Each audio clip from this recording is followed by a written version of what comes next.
അക്വേറിയത്തിലെ വെള്ളം ചെടികൾക്ക് ഒരു ലിക്വിഡ് ഗോൾഡ് ആണെന്ന് തന്നെ പറയാം. ഒരു മാസത്തെ പരീക്ഷണത്തിലൂടെ നിങ്ങൾക്ക് ഇതിൻ്റെ മാറ്റം വ്യക്തമായി കാണാൻ സാധിക്കും.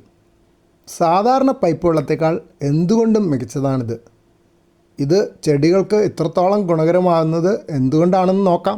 മീനുകളുടെ കാഷ്ടവും ബാക്കി വരുന്ന ഭക്ഷണവും അഴുകുമ്പോൾ വെള്ളത്തിൽ അമോണിയയും നൈട്രേറ്റും ധാരാളമായിട്ടുണ്ടാകുന്നു. ചെടികളുടെ വളർച്ചയ്ക്ക് പ്രത്യേകിച്ച് ഇലകൾക്ക് നല്ല പച്ചപ്പ് പടരാൻ ഏറ്റവും ആവശ്യമുള്ള ഘടകമാണ് നൈട്രജൻ.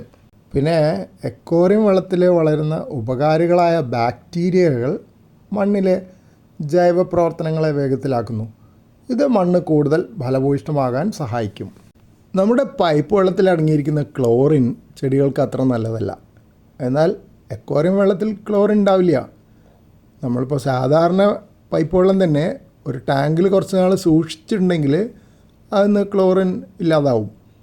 അപ്പോൾ നമ്മൾ അക്വേറിയത്തിൽ വെള്ളം ചേർക്കുമ്പോൾ സാധാരണ അങ്ങനെയാണ് ചെയ്യുന്നത്. ടാപ്പിൽ നിന്ന് നേരെ എടുത്ത് ചേർക്കാൻ പാടില്ല, കാരണം അതിൽ ക്ലോറിൻ കൂടുതലുണ്ടാവും. അപ്പോൾ ഇനി പരീക്ഷണം എങ്ങനെയാണ് ചെയ്യാൻ നോക്കാം. വീട്ടിൽ ഏതെങ്കിലും 2 ഇനം ചെടികൾ തിരഞ്ഞെടുക്കുക. ഉദാഹരണത്തിന് മണി പ്ലാന്റ് അല്ലെങ്കിൽ പച്ചമുളക്. എന്നിട്ട് സാധാരണ നമ്മൾ പരീക്ഷണത്തിനൊക്കെ ചെയ്യുന്ന പോലെ 2 ഗ്രൂപ്പ് ആക്കുക. ഗ്രൂപ്പ് എക്ക് സാധാരണ വെള്ളം ടാപ്പ് വെള്ളം ഒഴിക്കുക.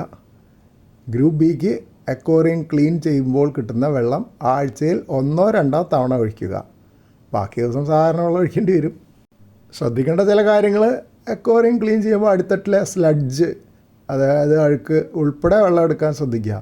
ഇതിലാണ് കൂടുതൽ പോഷകങ്ങളുള്ളത്. ഇത് 2 വഴിയിലും ഉപയോഗമാണ്. അക്വേറിയം ക്ലീൻ ആവാനും മത്സ്യങ്ങൾക്ക് മെച്ചം കിട്ടാനും അത് ഒഴിവാവേണ്ടത് ആവശ്യമാണ്. അത് ഈ ചില സൈഫണൊക്കെ ഉണ്ട്, അതിന് ഫിൽറ്ററുള്ള തരം സൈഫണുണ്ട്. ചെറിയൊരു അരിപ്പ പോലെ ഉണ്ടാവും. അപ്പോൾ ആ സ്ലഡ്ജ് എടുക്കാൻ പറ്റും, പൂഴി അധികം കയറില്ല.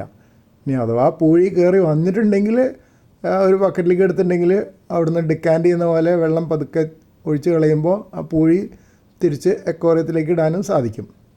ഉപ്പുവെള്ളത്തിൽ വളരുന്ന മത്സ്യങ്ങളുണ്ടല്ലോ, മെറൈൻ അല്ലെങ്കിൽ സോൾട്ട് വാട്ടർ ഫിഷ്, അത് ചിലർ ടാങ്കിൽ വളർത്താറുണ്ട് അക്വേറിയത്തിൽ.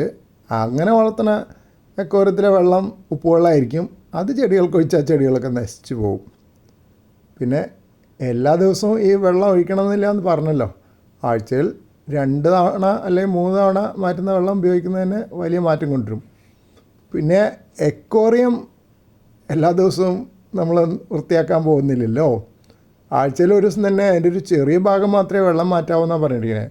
ഒരുപാട് വെള്ളം നമ്മൾ അക്വേറിയത്തിൽ മാറ്റിയാൽ മീനുകൾക്ക് ദോഷമാണ്. കാരണം അതിൽ ഗുണകരമായ ബാക്ടീരിയകളൊക്കെ നഷ്ടപ്പെട്ടു പോകും.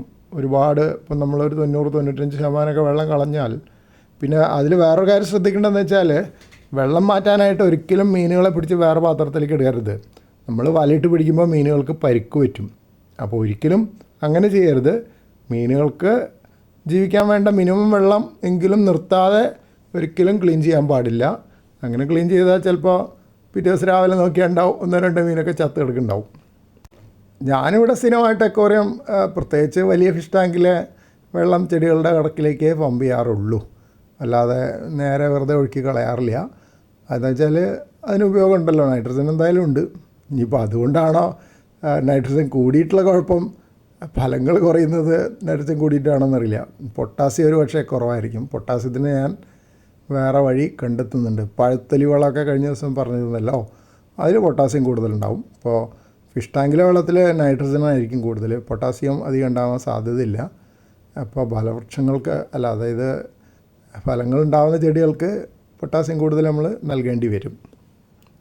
അപ്പോൾ അങ്ങനെ മൊത്തത്തിൽ നോക്കിക്കഴിഞ്ഞാൽ അക്വേറിയം വേസ്റ്റ് അടുക്കളത്തോട്ടത്തിനും ഇൻഡോർ പ്ലാന്റ്സിനും നൽകാവുന്ന ഒരു മികച്ച 0 കോസ്റ്റ് വളം തന്നെയാണ്.